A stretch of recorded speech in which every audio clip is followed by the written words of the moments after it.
ਗਾਵੋ ਸ੍ਰੀ ਗੁਰੂ ਰਾਮਦਾਸ ਗੁਣ ਗਾਵੋ। ਗੁਰੂ ਅਰਜਨ ਬਿਗਨਨ ਕੇ ਨਾਸ਼ਕ, ਬਿਗਨਨ ਕੇ ਨਾਸ਼ਕ। ਗੁਰੂ ਹਰਗੋਬਿੰਦ ਸ਼ੋਭ ਮਤ ਪ੍ਰਕਾਸ਼ਕ, ਸ਼ੋਭ ਮਤ ਪ੍ਰਕਾਸ਼ਕ।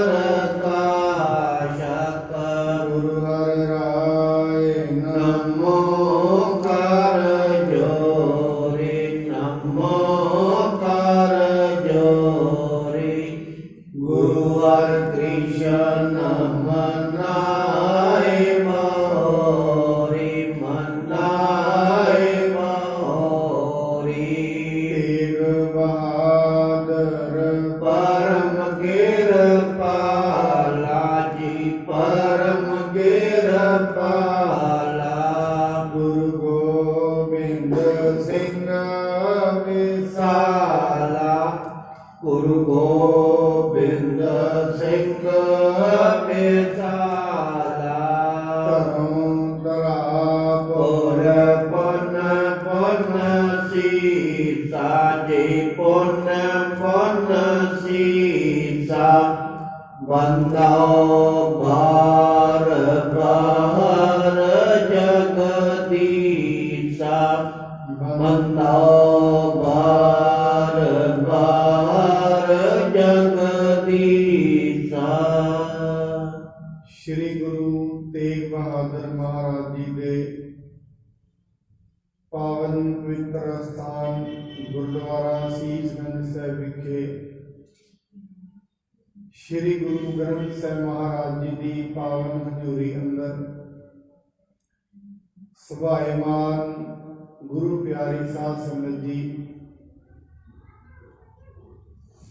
ਮਹਾਰਾਜ ਬਾਣੀ ਦੇ ਵਿੱਚ ਕਹਿੰਦੇ ਨੇ, ਸਿਰ ਕੁਹਾਰਾ ਸੱਚੇ ਪਾਤਸ਼ਾਹ ਮਨੁੱਖਾਂ ਨੂੰ ਆਪਣੀ ਜ਼ਿੰਦਗੀ ਦੇ ਵਿੱਚ ਪਰਮਾਤਮਾ ਦੇ ਦੁਆਰੇ ਤੱਕ ਪਹੁੰਚਣ ਦੇ ਲਈ, ਉਸ ਦੇ ਵਿੱਚ ਅਭੇਦ ਹੋਣ ਦੇ ਲਈ ਤਾਕੀਦ ਕਰਦੇ ਨੇ। ਉਸ ਦੇ ਪਹੁੰਚਣ ਦੇ ਲਈ ਕਈ ਰੁਕਾਵਟਾਂ ਮਨੁੱਖ ਦੇ ਸਾਹਮਣੇ ਹਨ। ਕਈ ਤਰੀਕੇ ਦੀਆਂ ਰੁਕਾਵਟਾਂ ਮਨੁੱਖ ਨੂੰ ਸਾਹਮਣਾ ਕਰਨਾ ਪੈਂਦਾ ਹੈ।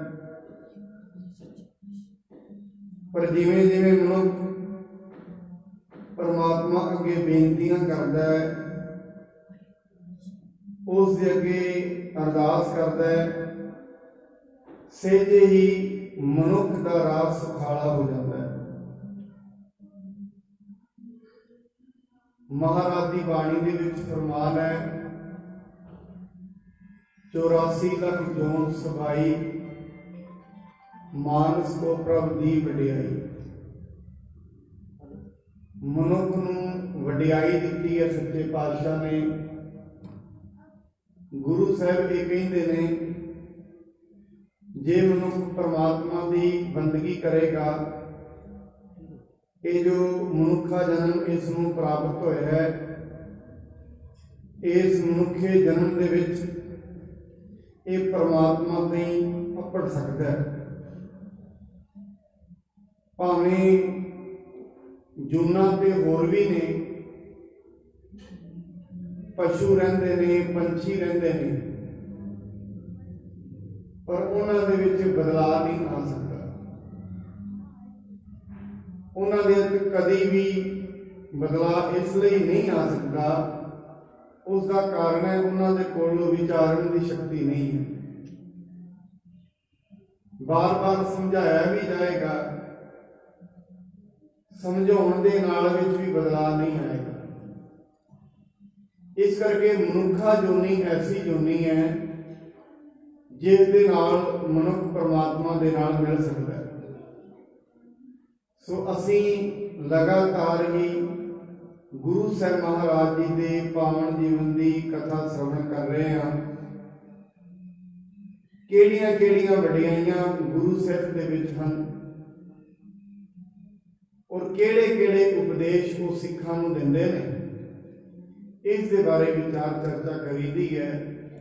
ਆਓ ਹੁਣ ਜਿਵੇਂ ਵੀ ਮਹਾਰਾਜ ਅੱਗੇ ਉਪਦੇਸ਼ ਕਰਨਗੇ ਬੜੇ ਪਿਆਰ ਸਤਿਕਾਰ ਨਾਲ ਸਰਵਣ ਕਰੀਏ। ਆਰੰਭ ਕਰਨ ਤੋਂ ਪਹਿਲਾਂ ਗੁਰੂ ਜੀ ਵੱਲੋਂ ਬਖਸ਼ੀ ਹੋਈ ਫਤਿਹ ਨਾਲ ਸਾਂਝ ਪਾਓ। ਗੁਰੂ ਜੀ ਵੱਲੋਂ ਬਖਸ਼ੇ ਹੋਏ ਗੁਰੂ ਮੰਤਰ ਦੇ ਨਾਲ ਸਾਂਝ ਪਾਈਏ। ਸਤਿਨਾਮ ਸ਼੍ਰੀ ਵਾਹਿਗੁਰੂ ਸਾਹਿਬ ਜੀ। ਸਤਿਨਾਮ ਸ਼੍ਰੀ ਵਾਹਿਗੁਰੂ ਸਾਹਿਬ ਜੀ। ਪ੍ਰੀਤੀਆ ਰਹਿਣ ਸਮੀਪੀ ਲਾਗਿਓ, ਧਨ ਆਗਮ ਤੇ ਮਨ ਅਨੁਰਾਗਿਓ। ਗੁਰੂ ਰਾਮਦਾਸ ਮਹਾਰਾਜ ਜੀ ਦੇ 3 ਪੁੱਤਰ ਹਨ, ਮਹਾਦੇਵ ਜੀ, ਪ੍ਰਿਥੀ ਚੰਦ ਜੀ ਤੇ ਗੁਰੂ ਅਰਜਨ ਦੇਵ ਜੀ। ਜਿਹੜੇ ਪ੍ਰਿਥੀ ਚੰਦ ਨੇ ਉਹ ਗੁਰੂ ਸਾਹਿਬ ਜੀ ਦੇ ਨਾਲ ਰਹਿੰਦੇ ਨੇ। ਜਿਵੇਂ ਸੰਗਤਾਂ ਧਨ ਦਿੰਦੀਆਂ ਨੇ, ਧਨ ਵੇਖਣ ਕਰਕੇ ਉਹਨਾਂ ਦੇ ਮਨ ਦੇ ਵਿੱਚ ਧਨ ਦੇ ਪ੍ਰਤੀ ਪ੍ਰੇਮ ਪੈਦਾ ਹੋ ਜਾਂਦਾ ਹੈ। ਸਰਬ ਸੰਭਾਰਹਿ ਦੇਗ ਚਲਾਵਹਿ, ਕਾਜ ਅਪਰ ਹੋਵੈ ਸੋ ਨਿਰਭਾਵਹਿ। ਹਮੇਸ਼ਾ ਉਹ ਲੰਗਰ ਚਲਾਉਂਦੇ ਨੇ। ਜਿੰਨੇ ਵੀ ਕਾਰਜ ਨੇ ਗੁਰੂ ਘਰ ਦੇ ਵਿੱਚ ਉਹ ਸਾਰੇ ਕਾਰਜਾਂ ਨੂੰ ਨਿਭਾਉਂਦੇ ਹਨ। ਮਹਾਦੇਵ ਮਨ ਮਸਤ ਰਹੰਤਾ, ਆਨ ਲਾਭ ਕੋ ਕਛ ਨ ਗੰਤਾ। ਜਿਹੜੇ ਮਹਾਦੇਵ ਜੀ ਨੇ ਉਹ ਮਸਤ ਸੁਭਾਅ ਦੇ ਨੇ, ਉਹ ਹਮੇਸ਼ਾ ਮਸਤੀ ਰਹਿੰਦੇ ਨੇ। ਹਾਨੀ ਤੇ ਲਾਭ ਬਾਰੇ ਉਹ ਨਹੀਂ ਜਾਣਦੇ ਹਨ। ਰਿਦੇ ਪ੍ਰੇਮ ਪਿਤ ਗੁਰ ਕੋ ਭਾਰੀ, ਸ੍ਰੀ ਅਰਜਨ ਜੀ ਭਗਤ ਸੰਭਾਰੀ। ਸ੍ਰੀ ਗੁਰੂ ਅਰਜਨ ਸਾਹਿਬ ਜੀ ਮਹਾਰਾਜ, ਜਿਨ੍ਹਾਂ ਦੇ ਹਿਰਦੇ ਵਿੱਚ ਗੁਰੂ ਪਿਤਾ ਦੇ ਪ੍ਰਤੀ ਬੜਾ ਪ੍ਰੇਮ ਹੈ ਤੇ ਉਹ ਹਮੇਸ਼ਾ ਭਗਤੀ ਹੀ ਕਰਦੇ ਰਹਿੰਦੇ ਹਨ। ਜਨਨੀ ਭਾਨੀ ਕੇ ਅਨੁਸਾਰੇ, ਬੰਧਨ ਕਰਹਿ ਸੇਵ ਕੋ ਪਾਰੇ। ਮਾਤਾ ਭਾਨੀ ਜੀ ਦੇ ਅਨੁਸਾਰ ਤਿੰਨੇ ਦੇ ਤਿੰਨੇ ਭਰਾ ਨੇ ਜਿਹੜੇ ਗੁਰੂ ਸਾਹਿਬ ਜੀ ਮਹਾਰਾਜ ਗੁਰੂ ਰਾਮਦਾਸ ਜੀ ਦੇ ਪੁੱਤਰ, ਮਾਤਾ ਭਾਨੀ ਜੀ ਦੇ ਅਨੁਸਾਰ ਸਾਰਾ ਕੰਮ ਕਰਦੇ ਹਨ। ਸੁਖ ਚਤ ਰਹਿ ਪਿਤਾ ਤੇ ਮਨ ਮਹਿ, ਵਿਵਹਾਰੀ ਕਿਮ ਭਏ ਨ ਧਨ ਮਹਿ। ਗੁਰੂ ਅਰਜਨ ਸਾਹਿਬ ਜੀ ਮਹਾਰਾਜ ਹਮੇਸ਼ਾ ਗੁਰੂ ਜੀ ਦੇ ਨਾਲ ਗੱਲ ਕਰਨ ਤੋਂ ਸੰਗਦੇ ਸਨ ਤੇ ਕਦੇ ਵੀ ਧਨ ਦੇ ਵਿਹਾਰ ਵਿੱਚ ਨਹੀਂ ਪੈਂਦੇ, ਸਿਰਫ ਬੰਦਗੀ ਵਿੱਚ ਹੀ ਆਪਣਾ ਧਿਆਨ ਜੋੜੀ ਰੱਖਦੇ ਹਨ। ਅਲਪ ਬੈਸ ਮਹਿ ਸਗਰੇ ਜਾਣਹਿ, ਜਾਂ ਤੇ ਨਹਿ ਵਿਵਹਾਰ ਪਛਾਨਹਿ। ਸਾਰੇ ਇਹ ਸੋਚਦੇ ਨੇ ਹਜੇ ਇਹ ਉਮਰ ਦੇ ਵਿੱਚ ਛੋਟੇ ਨੇ, ਤਾਂ ਕਰਕੇ ਜਿੰਨਾ ਵੀ ਕਾਰ ਵਿਹਾਰ ਹੈ ਇਸ ਬਾਰੇ ਨਹੀਂ ਜਾਣਦੇ ਹਨ। ਪਿਤਾ ਗੁਰੂ ਸਭ ਜਾਣਹਿ ਪ੍ਰੀਤ, ਜਿਮ ਬਰ ਤਤ ਜਨ ਗਨ ਕੇ ਚੀਤ। ਪਰ ਗੁਰੂ ਰਾਮਦਾਸ ਜੀ ਸਾਰਾ ਕੁਝ ਹੀ ਜਾਣਦੇ ਨੇ, ਕਿਉਂਕਿ ਇਹਦੇ ਅੰਤਰੀ ਵੀ ਮਨ ਦੀਆਂ ਗੱਲਾਂ ਵੀ ਜਾਣਦੇ ਹਨ। ਜਿਵੇਂ ਉਹਨਾਂ ਦੇ ਮਨ ਵਿੱਚ ਚੱਲਦਾ ਹੈ, ਜਿਵੇਂ ਉਹਨਾਂ ਦੇ ਚਿੱਤ ਵਿੱਚ ਚੱਲਦਾ ਹੈ, ਸਾਰੀ ਚੀਜ਼ ਨੂੰ ਜਾਣਦੇ ਹਨ।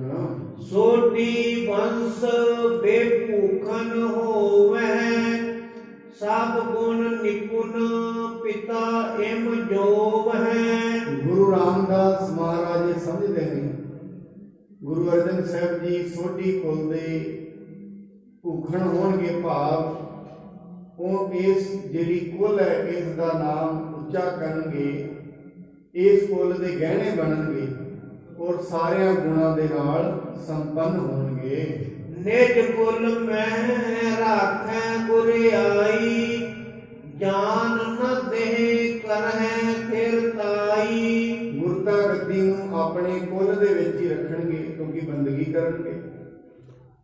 क्योंकि मनुख की प्राप्ति जो भी है वो बंदगी के आश्रित है। बंदगी तो बिना किसी भी चीज की प्राप्ति नहीं। मनुख के जिन्ने भी कर्म हैं वो कर्म सारे कि जिन्हें आप कल भी बेनती की, पहला मनुख सेवा करता है, सेवा का फल उन्होंने ये मिलता है, वो भगती करन लग जाता है। फिर भगती का फल ये मिलता है, मनुख अंदर ज्ञान आ जाता है। ज्ञान का फल ये मिलता है, मनुख मुक्त हो जाता है। मुक्त किस चीज तो होंदा है? शरीर तो ते आत्मा ने वखरा होना ही नहीं। मनुख हौली हौली जीव आत्मा जिहड़ी है, जिन्ने उहदे विच बंधन पए हुए ने, जिन्ने संकल्पां ते विकल्पां दा संसार बनिया होया भरम है, वो भरम दूर हो जाता है।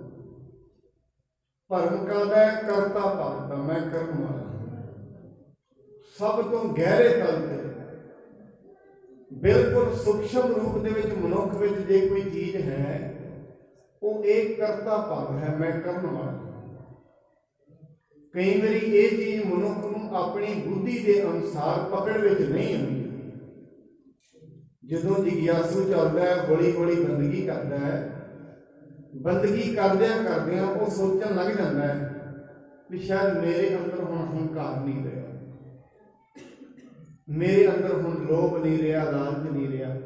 पर ये जिहड़ा हंकार है ये बड़े सूक्ष्म रूप में अंदर होता है। ये जिवें जिवें बंदगी वधेगी मनुख की सुरत जिहड़ी सूक्ष्म हो जाएगी, जिवें जिवें सूक्ष्म हो जाएगी उवें उवें ऐसा अपने अंदर का पता लगना शुरू हो जाएगा, अंदर की है। हौली हौली मनुख नूं अपने अंदर की चीज का पता लगता है। जदों मनुख अपने अंदर लड़न लग जाता है, फिर याद रखना वो बाहर नहीं लड़ेगा। जो मनुख हजे तई बाहर लड़ता पिया है, हजे उसके अंदर की लड़ाई शुरू ही नहीं हुई। जिन्हों हजे बाहर की लड़ाई वेखण दे विच इंटरस्ट आउंदा है, बाहरी तौर पर कलेश वेखण विच आनंद आउंदा है, उन्होंने अपने अंदर के कलेश नहीं वेखते। जिन्हों हजे दूजियां दे अवगुण वेखण विच आनंद आउंदा है, अपने अंदर के अवगुण उसनूं नहीं वेखते। इस करके जिमें जिमें बंदगी वधेगी, जिमें जिमें ज्ञान अंदर प्रगट होएगा, मनुख के बंधन टुटते जाते हैं। अपर लोक पृथ्वी को जान है, सब व्यवहार महान पछान है। होर जिहड़े लोक ने वो पृथ्वी चंदी नूं जाणदे ने, वो जानते ने ये सारे कारोबार नूं चंगी तरह जानते ने, हर चीज बारे उन्हां नूं पता है। पिता समीपी निस दिन रहै, देन लेन सगरो निर्वह। वो हमेशा अपने पिता के नेड़े रहंदे ने, पिता के समीप रहंदे ने। जो भी लैण ते देण दी गल है, जो भी कार व्यवहार है, इस बारे बाबा प्रीति चंद जी जानते हैं। सब व्यवहारन में सब धाने, करहे कार पित को न बखाने। वो हरेक कार्य दे विच सावधान रहंदे ने, पर गुरु महाराज जी उन्होंने कुछ भी नहीं कहते किनू लैना है किनू देना है। इस बारे गुरु साहब जी उन्होंने कदे भी व्याख्यान नहीं करते हैं। सतगुर कहे न कैसे ताहू, उपदेशत थित सीखन माहू। गुरु साहब जी महाराज कभी भी उन्होंने कुछ नहीं कहते हैं, हमेशा सिखां नूं उपदेश करते रहते हैं, हमेशा बंदगी विच ही लगे रहते हैं। एक दिन संगत भई कनेरी, सुनियो चह बानी गुर केरी। एक दिन बहुत ज्यादा संगत गुरु घर दे विच आई, सारी संगत इकट्ठे होकर कहती है कि गुरु जी सानू कोई बाणी सुनाओ, कोई विचार सुनाओ, कोई विहार सुनाओ। भाई ਉਹ ਕੋਈ ਵਿਹਾਰ ਸੁਣਾਓ, ਕੋਈ ਵਿਚਾਰ ਸੁਣਾਓ, ਇਸ ਬਾਰੇ ਉਹਨਾਂ ਨਾਲ ਗੱਲ ਕਰਦੇ ਹਨ। ਲਗਿਓ ਦੀਵਾਨ ਸਤਾਨ ਮਹਾਨਾ, ਗੁਰਮੁਖ ਸਿੱਖਿਆ ਸੋ ਮਿਲੇ ਸੁਜਾਨਾ। ਇੱਕ ਦਿਨ ਬੜਾ ਭਾਰੀ ਦੀਵਾਨ ਲੱਗਿਆ ਹੋਇਆ ਸੀ। ਜਿਹੜੇ ਗੁਰਮੁਖ ਅਤੇ ਸੁਜਾਨ ਸਿੱਖ ਸਨ, ਉਹ ਭਾਰੀ ਜਿਹੜੇ ਦੀਵਾਨ ਦੇ ਵਿੱਚ ਬੈਠੇ ਹੋਏ ਸਨ। ਬਨ ਚਕੋਰ ਜਨ ਭਏ ਅਸੇਖੈ, ਸਤਿਗੁਰ ਬੰਧਨ ਚੰਦ ਕੋ ਦੇਖੈ। ਜਿਵੇਂ ਚਕੋਰਾਂ ਦੇ ਝੁੰਡ ਇਕੱਠੇ ਹੋ ਕੇ ਚੰਦਰਮੁਖੀ ਨੂੰ ਵੇਖ ਰਹੇ ਹੁੰਦੇ ਨੇ, ਭਾਵ ਚੰਦਰਮਾ ਨੂੰ ਵੇਖਦੇ ਨੇ ਚਕੋਰ ਇਕੱਠੇ ਹੋ ਕੇ, ਇਵੇਂ ਸਾਰੇ ਸਿੱਖ ਬੈਠੇ ਨੇ। ਉਹ ਸੋਚਦੇ ਨੇ ਕੋਈ ਵਚਨ ਗੁਰੂ ਜੀ ਕਹਿਣਗੇ, ਅਸੀਂ ਉਹਨਾਂ ਦਾ ਵਚਨ ਸੁਣਾਂਗੇ, ਕਿਉਂਕਿ ਅੰਮ੍ਰਿਤ ਬਾਣੀ ਹਰ ਹਰ ਤੇਰੀ, ਸੁਣ ਸੁਣ ਹੋਵੇ ਪਰਮ ਗਤ ਮੇਰੀ। ਜਿਵੇਂ ਜਿਵੇਂ ਗੁਰੂ ਦੇ ਬਚਨ ਮਨੁੱਖ ਦੇ ਅੰਦਰ ਜਾਂਦੇ ਨੇ, ਜਿਵੇਂ ਜਿਵੇਂ ਸੱਤਿਆ ਮਨੁੱਖ ਦੇ ਅੰਦਰ ਜਾਂਦੀ ਹੈ, ਮਨੁੱਖ ਦੀ ਪਰਮ ਗਤੀ ਹੁੰਦੀ ਹੈ। ਮਨੁੱਖ ਨੂੰ ਜ਼ਿੰਦਗੀ ਵਿੱਚ ਆਨੰਦ ਆ ਜਾਂਦਾ ਹੈ, ਜ਼ਿੰਦਗੀ ਜਿਉਣ ਦਾ।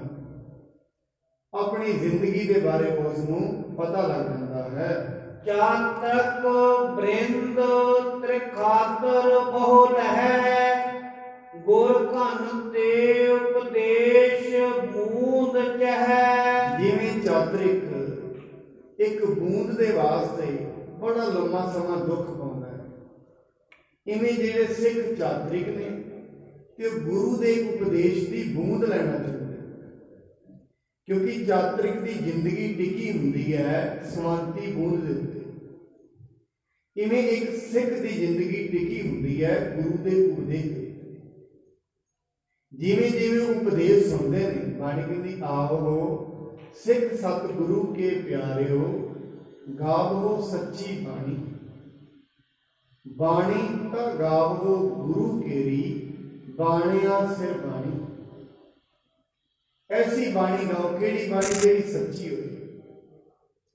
ਮਨੁੱਖ ਆਪਣੇ ਮੁਖ ਤੋਂ ਉਹੀ ਸ਼ਬਦ ਬੋਲੇ ਜਿਹੜੇ ਸੱਚੇ ਹੋਣ।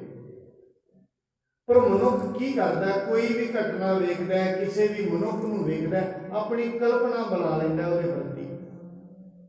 ਹਰੇਕ ਚੀਜ਼ ਦੇ ਪਿੱਛੇ ਮਨੁੱਖ ਦੀ ਕਲਪਨਾ ਹੈ। ਮਨੁੱਖ ਨੇ ਪ੍ਰਮਾਤਮਾ ਦੇ ਪਿੱਛੇ ਵੀ ਆਪਣੀ ਕਲਪਨਾ ਬਣਾਈ। ਜਿਤਨੀ ਕੁ ਮਨੁੱਖ ਦੀ ਸਮਝ ਹੈ, ਉਤਨਾ ਕੁ ਵੱਡਾ ਉਹਦੇ ਵਾਸਤੇ ਪਰਮਾਤਮਾ ਹੁੰਦਾ ਹੈ। ਬਸ ਉਹਦੀ ਕਲਪਨਾ ਅਨੁਸਾਰ ਹੈ। ਕਿਸੇ ਵਾਸਤੇ ਪਰਮਾਤਮਾ ਸਾਰਾ ਕੁਝ ਹੀ ਹੈ, ਉਹਨੇ ਇਹ ਸਮਝ ਲਿਆ। ਕਿਸੇ ਵਾਸਤੇ ਪਰਮਾਤਮਾ ਕੁਝ ਵੀ ਨਹੀਂ ਹੈ, ਉਹੀ ਸਭ ਕੁਝ। ਕਿਸੇ ਵਾਸਤੇ ਤੇ ਇਵੇਂ ਹੋ ਜਾਂਦਾ ਹੈ, ਮੇਰੀ ਜ਼ਿੰਦਗੀ ਦੇ ਵਿੱਚ ਹਰੇਕ ਘਟਨਾ ਦੇ ਵਿੱਚ ਪਰਮਾਤਮਾ ਦਾ ਹੀ ਹੱਥ ਹੈ, ਐਵੇਂ ਸਮਝ ਲੈਂਦਾ। ਮੇਰੀ ਜ਼ਿੰਦਗੀ ਦੀ ਜਿੱਤ ਦੇ ਵਿੱਚ ਵੀ ਉਹੀ ਹੈ, ਹਾਰ ਵਿੱਚ ਵੀ ਉਹੀ ਹੈ, ਉਹਨੂੰ ਇਹ ਪਤਾ ਲੱਗ ਜਾਂਦਾ ਹੈ। ਕਈਆਂ ਲਈ ਐਵੇਂ ਨਹੀਂ, ਮੈਂ ਜ਼ਿੰਦਗੀ ਵਿੱਚ ਕੀ ਕਰਾਂਗਾ, ਆਪਣੇ ਆਪ ਨੂੰ ਸਭ ਕੁਝ ਸਮਝੀ ਬੈਠੇ, ਆਸ਼ਰਿਤ ਆਪਣੇ ਆਪ ਨੂੰ। ਪਰ ਮਨੁੱਖ ਦਾ ਆਪੋ ਆਪਣਾ ਸੁਭਾਅ ਹੈ। ਕਿਸੇ ਮਨੁੱਖ ਦੀ ਸੋਚ ਸਮਝ ਹੌਲੀ ਹੌਲੀ ਬੰਦਗੀ ਵਿੱਚ ਜੁੜ ਕੇ ਇਤਨੀ ਵੱਡੀ ਹੋ ਗਈ ਹੈ, ਉਹ ਪਰਮਾਤਮਾ ਦੇ ਦੁਆਰੇ ਤੇ ਪਹੁੰਚ ਚੁੱਕਿਆ, ਉਹਨੂੰ ਸਮਝ ਚੁੱਕਿਆ, ਉਸ ਦੀ ਕਲਾ ਨੂੰ ਇਹ ਸਮਝ ਚੁੱਕਿਆ ਕਿ ਮੈਂ ਕੁਝ ਵੀ ਨਹੀਂ ਹਾਂ, ਔਰ ਪਰਮਾਤਮਾ ਨੂੰ ਸਮਝ ਵਿੱਚ ਨਹੀਂ ਹੋਣਾ। ਉਹ ਤੇ ਬਹੁਤ ਵੱਡਾ ਹੈ, ਬੇਅੰਤ ਹੈ। ਮਨੁੱਖ ਦੀ ਬੁੱਧੀ ਛੋਟੀ ਹੈ, ਸਾਰੀਆਂ ਚੀਜ਼ਾਂ ਦੇ ਉਹਦੇ ਵਿੱਚ ਸਮਝ ਵਿੱਚ ਨਹੀਂ ਹੋਣਗੀਆਂ। ਜਿਹਨੂੰ ਬਾਣੀ ਨੇ ਕਿਹਾ, ਸਹਿਜ ਸਿਆਣਪਾ ਲੱਖ ਹੋਏ ਤਾਂ ਇੱਕ ਨਾ ਚੱਲੇ ਨਾ। ਲੱਖਾਂ ਹੀ ਸਿਆਣਪਾਂ ਹੋਣ ਮਨੁੱਖ ਦੇ ਕੋਲ, ਪਰ ਇੱਕ ਵੀ ਸਿਆਣਪ ਪਰਮਾਤਮਾ ਦੇ ਅੱਗੇ ਨਹੀਂ ਚੱਲ ਸਕਦੀ। ਹੁਣ ਮਨੁੱਖ ਦੇ ਕੋਲ ਲੱਖਾਂ ਸਿਆਣਪਾਂ ਨੇ, ਖੁਦ ਡਾਕਟਰ ਹੈ ਵੱਡੇ ਹਸਪੀਟਲ ਦਾ, PGI ਦਾ ਡਾਕਟਰ ਹੈ। ਹੁਣ ਸਿਆਣਪ ਤੇ ਉਹਦੇ ਕੋਲ ਸਿਹਤ ਦੀ ਬੜੀ ਹੈ ਕਿ ਜਿਸ ਦਿਨ ਉਸਦਾ ਸਰੀਰ ਦੁਨੀਆ ਤੋਂ ਜਾਣ ਲੱਗੇਗਾ, ਉਹਦੀ ਸਿਆਣਪ ਚੱਲੇਗੀ ਨਹੀਂ। ਸਿਆਣਪ ਹੈ। ਹੁਣ ਜੇ ਸਿਆਣਪਾਂ ਚੱਲਦੀਆਂ ਹੋਣ, ਫਿਰ ਡਾਕਟਰ ਦੀ ਦੁਨੀਆ ਤੋਂ ਜਾਣ ਹੀ ਐਸੀ ਨਹੀਂ। ਉਹਨੂੰ ਸਿਆਣਪ ਬੜੀ ਹੈ, ਡਾਕਟਰੀ ਦੀ ਬੜੀ ਸਮਝ ਹੈ, ਧਰਮੰਤਰ ਵੈਦ ਹੋਇਆ, ਪੂਰੀ ਸਮਝ ਹੈ, ਸਾਰੀ ਔਸ਼ਧੀਆਂ ਦੀ ਸਮਝ ਹੈ। ਕਿ ਉਹਦੀ ਸਿਆਣਪ ਚੱਲੀ ਹੈ? ਨਹੀਂ ਚੱਲੀ। ਇੱਕ ਮਨੁੱਖ ਹੈ, ਸਿਆਣਪ ਬੜੀ ਹੈ, ਪਰ ਸਿਆਣਪ ਚੱਲਦੀ ਨਹੀਂ ਹੈ। ਸਰੀਰ ਵਾਸਤੇ ਸਿਆਣਪ ਨਹੀਂ ਚੱਲਦੀ। ਇੱਕ ਮਨੁੱਖ ਕਈ ਵਾਰੀ ਆਪਣੀ ਜ਼ਿੰਦਗੀ ਵਿੱਚ ਬੜਾ ਸਿਆਣਾ ਹੈ, ਪਰ ਬਾਰ-ਬਾਰ ਉਹ ਰੋਟੀ ਤੋਂ ਵੀ ਮੁਹਤਾਜ ਹੋ ਜਾਂਦਾ ਹੈ। ਸਿਆਣਪ ਬੜੀ ਹੈ, ਪੜ੍ਹਾਈ ਬੜੀ ਹੈ, ਕਿਤੇ ਲੱਗੀ ਹੀ ਨਹੀਂ, ਔਰ ਦੁਨੀਆ 'ਚ ਮੰਨਿਆ ਜਾਂਦਾ ਹੈ ਇਹ ਸਿਆਣਪ ਹੈ, ਪੜ੍ਹੋ ਲਿਖੋ। ਮੈਂ ਇਹ ਨਹੀਂ ਕਹਿ ਰਿਹਾ ਪੜ੍ਹਨਾ ਲਿਖਣਾ ਮਾੜਾ ਹੈ, ਪਰ ਗੱਲ ਇਹ ਹੈ ਮਨੁੱਖ ਦੇ ਹੱਥ ਦੇ ਵਿੱਚ ਜੋ ਕਰਮ ਹੈ, ਕਰਮ ਹੈ। ਉਸ ਕਰਮ ਕੀਤਿਆਂ ਕਰਮ ਨੂੰ ਇਮਾਨਦਾਰੀ ਨਾਲ ਕਰੇ, ਆਪਣੇ ਕਰਮ ਨੂੰ ਧਰਮ ਸਮਝ ਕੇ ਕਰੇ, ਉਹੀ ਉਹਦਾ ਧਰਮ ਬਣ ਜਾਏ। ਪਰ ਜਦੋਂ ਮਨੁੱਖ ਆਪਣੇ ਕਰਤੱਵਿਆਂ ਨੂੰ ਭੁੱਲ ਜਾਂਦਾ ਹੈ, ਜਿਵੇਂ ਜਿਵੇਂ ਮਨੁੱਖ ਆਪਣੇ ਕਰਤੱਵਿਆਂ ਨੂੰ ਭੁੱਲਦਾ ਜਾਏਗਾ, ਆਪਣੇ ਕਰਤੱਵਿਆਂ ਨੂੰ ਭੁੱਲੇਗਾ, ਉਹ ਪਰਮਾਤਮਾ ਤੋਂ ਦੂਰ ਹੋ ਜਾਏਗਾ। ਮਨੁੱਖ ਦੀ ਚਿੰਤਾ ਇਹ ਹੈ, ਕਰਮ ਤੇ ਮਨੁੱਖ ਕਰ ਲੈਂਦਾ ਹੈ, ਫਿਰ ਮਨੁੱਖ ਆਪਣੇ ਕਰਮ ਦੇ ਨਾਲ ਫਲ ਜੋੜਦਾ। ਜੋ ਮੈਂ ਇਹ ਕਰ ਰਿਹਾ ਇਹਦਾ ਇਹ ਫਲ ਹੋਣਾ ਚਾਹੀਦਾ, ਐਵੇਂ ਕਹਿੰਦਾ। ਜੋ ਮੈਂ ਇਹ ਕੰਮ ਕੀਤਾ ਇਹਦਾ ਇਹ ਫਲ ਹੋਏਗਾ, ਆਸ ਜੋੜ ਲੈਂਦਾ ਉਹਦੇ ਨਾਲ। ਪਰ ਜਦੋਂ ਵੀ ਕੋਈ ਵਸਤੂ ਮਨੁੱਖ ਦੀ ਆਸ਼ਾ ਤੋਂ ਵਿਪਰੀਤ ਹੁੰਦੀ ਹੈ, ਫਿਰ ਮਨੁੱਖ ਨੂੰ ਕ੍ਰੋਧ ਆਉਂਦਾ ਹੈ। ਉਹ ਕ੍ਰੋਧ ਆਪਣੇ ਤੇ ਵੀ ਆਉਂਦਾ ਹੈ, ਜਾਂ ਉਹ ਕ੍ਰੋਧ ਆਏਗਾ ਕਿਸੇ ਪਰਿਵਾਰਕ ਮੈਂਬਰ, ਜਾਂ ਕ੍ਰੋਧ ਆਏਗਾ ਪਰਮਾਤਮਾ ਦੇ ਉੱਤੇ। ਇਸ ਕਰਕੇ ਮਹਾਰਾਜ ਕਹਿੰਦੇ ਆਸਾ ਵਿੱਚ ਅਤ ਦੁੱਖ ਕਣਾ, ਮਨ ਨੂੰ ਕੁਚੇਤ ਲਾਇਆ। ਆਸਾ ਦੇ ਵਿੱਚ ਬੜਾ ਤਕੜਾ ਦੁੱਖ ਹੈ। ਮਨੁੱਖ ਆਸ਼ਾ ਤੇ ਰੱਖੇ, ਪੋਜ਼ਿਟਿਵ ਰੱਖੇ, ਭਾਵੇਂ ਸਕਾਰਾਤਮਕ ਆਸ ਰੱਖੇ, ਨੈਗੇਟਿਵ ਨਾ ਰੱਖੇ, ਆਸ ਪੋਜ਼ਿਟਿਵ ਰੱਖੇ, ਆਪਣੇ ਕਰਮ ਕਰੇ, ਪਰ ਕਰਮ ਦੇ ਫਲ ਨਾਲ ਨਾ ਜੁੜੇ। ਜੇ ਇਹ ਫਲ ਨੂੰ ਆਪਣੇ ਅਨੁਸਾਰ ਕਰਨਾ ਚਾਹੇਗਾ, ਫਿਰ ਇਹ ਦੁੱਖ ਦੇ ਵਿੱਚ ਹੋਵੇ।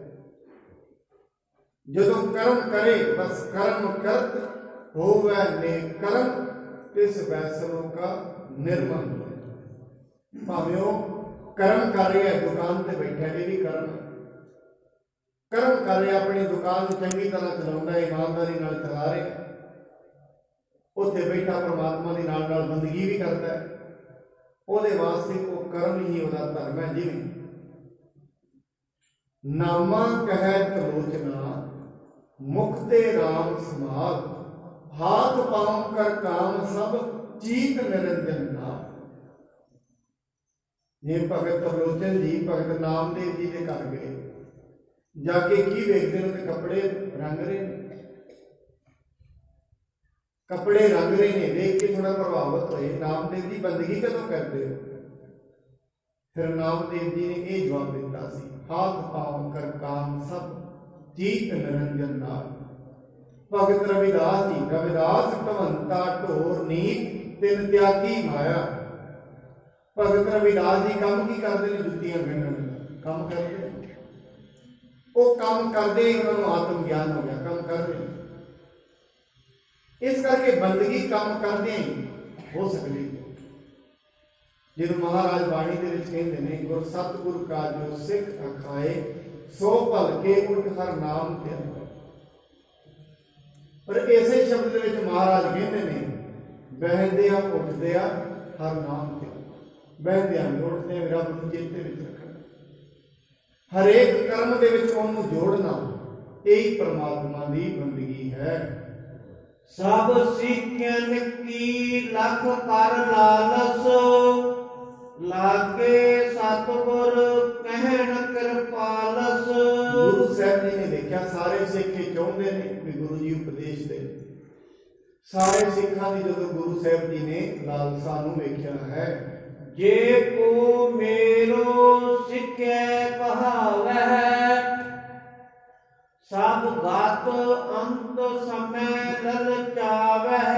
ਮਹਾਰਾਜ ਕਹਿੰਦੇ ਨੇ ਵੀ ਜੇ ਕੋਈ ਸਿੱਖ ਬਣਨਾ ਚਾਹੁੰਦਾ, ਭਾਵ ਪਰਮਾਤਮਾ ਨੂੰ ਮਿਲਣਾ ਚਾਹੁੰਦਾ, ਜੇ ਮਨੁੱਖ ਇਹ ਚਾਹੁੰਦਾ ਅੰਤ ਦੇ ਸਮੇਂ ਉਹਦੀ ਗਤੀ ਹੋਈ, ਮਨੁੱਖ ਬਾਰ-ਬਾਰ ਵਾਸ਼ਨਾ ਦੇ ਵਿੱਚ ਬਹਿ ਕੇ ਜਨਮ ਮਰਨ ਵਿੱਚ ਨਾ ਆਵੇ, ਆਤਮਾ ਨੂੰ ਜਾਣ ਲਵੇ, ਫਿਰ ਉਸ ਨੂੰ ਇਹ ਚੀਜ਼ਾਂ ਕਰਨੀਆਂ ਚਾਹੀਦੀਆਂ ਹਨ। ਸੇਵਾ ਕਰਨ ਵਿਖੇ ਚਿੱਤ ਕਰੈ, ਔਰ ਅਹੰਕਾਰ ਨਕ ਕਬਹੂ ਧਰੈ। ਉਸ ਨੂੰ ਫਿਰ ਹਮੇਸ਼ਾ ਸੇਵਾ ਕਰਨੀ ਚਾਹੀਦੀ ਹੈ, ਹਮੇਸ਼ਾ ਸੇਵਾ ਦੇ ਵਿੱਚ ਚਿੱਤ ਜੋੜਨਾ ਚਾਹੀਦਾ ਹੈ ਔਰ ਕਦੇ ਵੀ ਹੰਕਾਰ ਨਹੀਂ ਕਰਨਾ ਚਾਹੀਦਾ। ਅਪਰ ਜੁਗਨ ਮਹਿ ਤਪ ਕੋ ਤਾਪਨ, ਸਹਿ ਕਸ਼ਟ ਬਹੁ ਬਿਦ ਤਨ ਆਪਨ।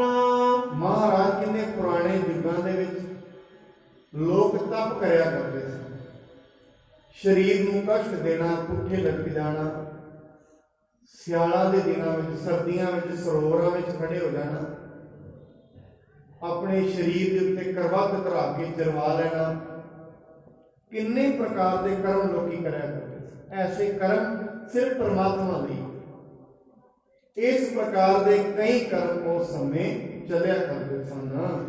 ਨਿਰਮਲ ਅੰਤੈ ਹਰਨ ਕਰੇ ਹੈ, ਹੋਵੈ ਨਿਸ਼ਕਾਮ ਅਨੰਦ ਥਿਰੇ ਹੈ। ਪਰ ਮਹਾਰਾਜ ਕਹਿੰਦੇ ਉਹ ਕਿਉਂ ਕਰਦੇ ਹੁੰਦੇ ਸੀ ਇਹ ਕੰਮ?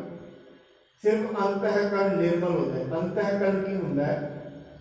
ਮਨ, ਬੁੱਧ, ਚਿੱਤ ਤੇ ਅਹੰ, ਇਹ ਜਿਹੜੀਆਂ ਚੀਜ਼ਾਂ ਨੇ, ਇਹ ਚਾਰਾਂ ਨੂੰ ਅੰਤਹਿਕਰਨ ਕਹਿੰਦੇ ਨੇ। ਜਿਵੇਂ ਪਹਿਲਾਂ ਜਦੋਂ ਮਨੁੱਖ ਕੋਈ ਵੀ ਕੰਮ ਕਰਦਾ ਹੈ, ਪਹਿਲਾਂ ਉਹਦੇ ਵਿੱਚ ਵਿਚਾਰ ਹੁੰਦਾ ਹੈ। ਕੋਈ ਵੀ ਕੰਮ, ਇੱਥੇ ਵੀ ਆਇਆ ਪਹਿਲਾਂ ਵਿਚਾਰ ਹੁੰਦਾ, ਜੋ ਵਿਚਾਰ ਆਇਆ ਹੈ ਉਹਦੇ ਉੱਤੇ ਬੁੱਧੀ ਫਿਰ ਆਪਣਾ ਮਤ ਪੇਸ਼ ਕਰਦੀ ਹੈ, ਇਹ ਗੱਲ ਠੀਕ ਹੈ ਜਾਂ ਨਹੀਂ।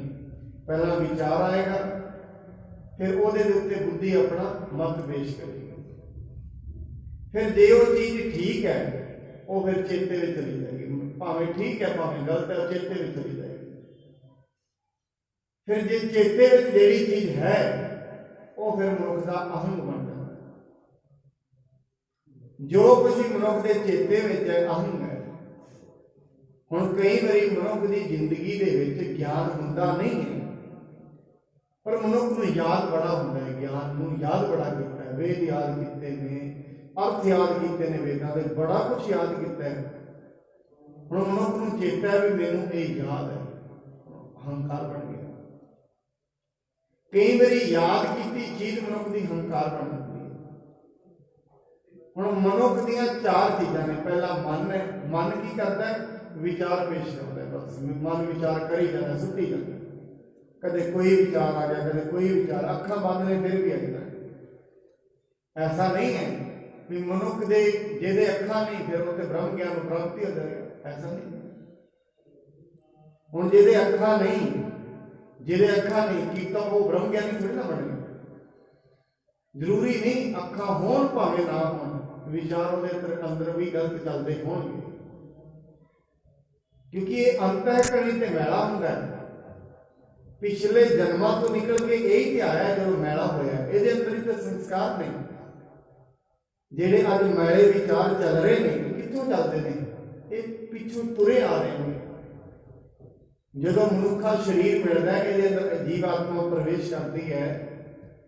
ਮਾਤਾ ਪਿਤਾ ਦੇ ਹਿਸਾਬ ਨਾਲ, ਉਹਨਾਂ ਦੇ ਕਰਮਾਂ ਦੇ ਹਿਸਾਬ ਨਾਲ, ਸੰਜੋਗਾਂ ਦੇ ਹਿਸਾਬ ਨਾਲ ਮਨੁੱਖ ਜਨਮ ਲੈਂਦਾ ਹੈ ਧਰਤੀ ਦੇ। ਉਸ ਪਿੰਡ 'ਚ ਲੈਂਦਾ, ਉਸ ਮਾਂ-ਬਾਪ ਦੀ ਕੁੱਖੋਂ ਲੈਂਦਾ। ਜਿਨ ਬਾਣੀ ਦੇ ਵਿੱਚ ਮਹਾਰਾਜ ਕਹਿੰਦੇ ਸੰਜੋਗ ਵਿਜੋਗ ਦੋਏ ਕਾਰਜ। ਮਿਲਣਾ ਤੇ ਵਿਛੜਨਾ ਕਿਸੇ ਵੀ ਚੀਜ਼ ਦਾ ਸੰਜੋਗਾਂ ਦੇ ਉੱਤੇ ਦਾ। ਜੈਸੇ ਜੈਸੇ ਮਨੁੱਖ ਦੇ ਕਰਮ ਨੇ, ਵੈਸੇ ਮਾਂ-ਬਾਪ ਮਿਲਣਗੇ, ਵੈਸੇ ਸ਼ਹਿਰ ਵਿੱਚ ਜਨਮ ਹੋਏਗਾ। ਜੇ ਮਨੁੱਖ ਦੀ ਵਾਸਨਾ, ਗੁਰਬਾਣੀ ਵਿੱਚ ਇੱਕ ਹੋਰ ਵੀ ਗੱਲ ਹੁੰਦੀ ਹੈ, ਭਗਤ ਲੋਚਨ ਜੀ ਕਹਿੰਦੇ ਨੇ, ਕਹਿੰਦੇ ਜੇ ਮਨੁੱਖ ਦੀ ਅੰਤ ਸਮੇਂ, ਮਰਨ ਦੇ ਸਮੇਂ ਵਾਸਨਾ ਕਿਤੇ ਘਰ ਦੇ ਵਿੱਚ ਰਹਿ ਗਈ, ਅੰਤ ਕਾਲ ਜੋ ਮੰਦਰ ਸਿਮਰੈ, ਐਸੀ ਚਿੰਤਾ ਮਹਿ ਜੇ ਮਰੈ, ਸਰਬ ਜੋਨ ਹੋਏ ਹੋਏ ਵਲ ਵਲ ਅਵਤਰੈ। ਜੇ ਕਿਤੇ ਅੰਤ ਦੇ ਸਮੇਂ ਮਰਨ ਲੱਗੇ, ਵਾਸਨਾ ਕਿਤੇ ਘਰ ਵਿੱਚ ਰਹਿ ਗਈ, ਪਰ ਯਾਦ ਰੱਖਣਾ ਉਹਦੀ ਜਿਹੜੀ ਪ੍ਰੇਤ ਦੀ ਜੁਨੀ ਦੇ ਵਿੱਚ ਉਹ ਪੈ ਜਾਏਗਾ, ਉੱਥੇ ਘੁੰਮਦਾ ਰਹੇਗਾ।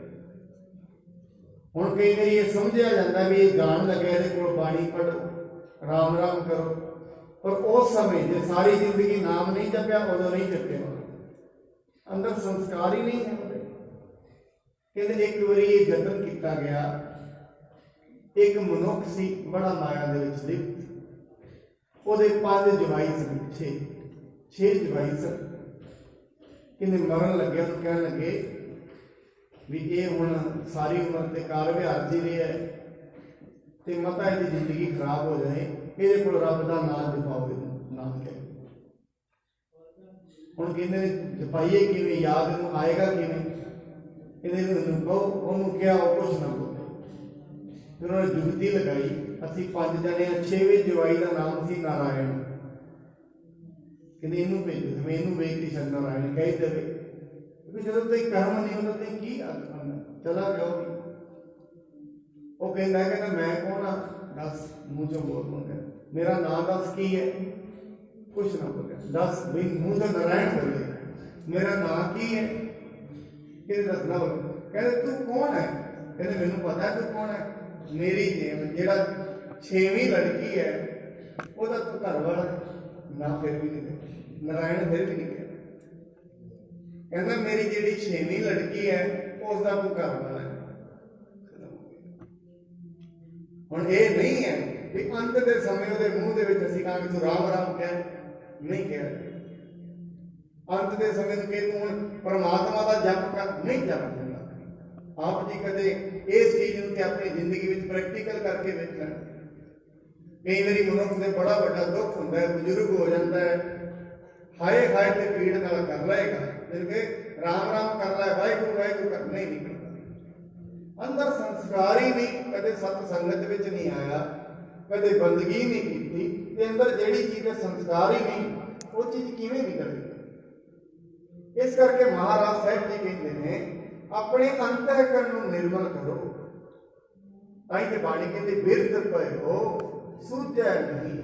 ਬਿਰਧ ਵੀ ਹੋ ਗਿਆ, ਸਰੀਰ ਬਿਰਧ ਹੋ ਗਿਆ, ਸਮਝ ਹਜੇ ਪਈ ਰੱਬ ਕੌਣ ਹੈ, ਕਿੱਥੇ ਰਹਿੰਦਾ, ਕੀ ਕਰਦਾ, ਕੋਈ ਪਤਾ ਨਹੀਂ। ਇਸ ਕਰਕੇ ਮਨੁੱਖ ਦਾ ਮਹਾਰਾਜ ਕਹਿੰਦੇ ਨੇ ਜੋ ਅੰਤःਕਰਨ ਹੈ, ਵਿਚਾਰ ਨਿਰਮਲ ਹੋਣੇ ਚਾਹੀਦੇ ਹਨ।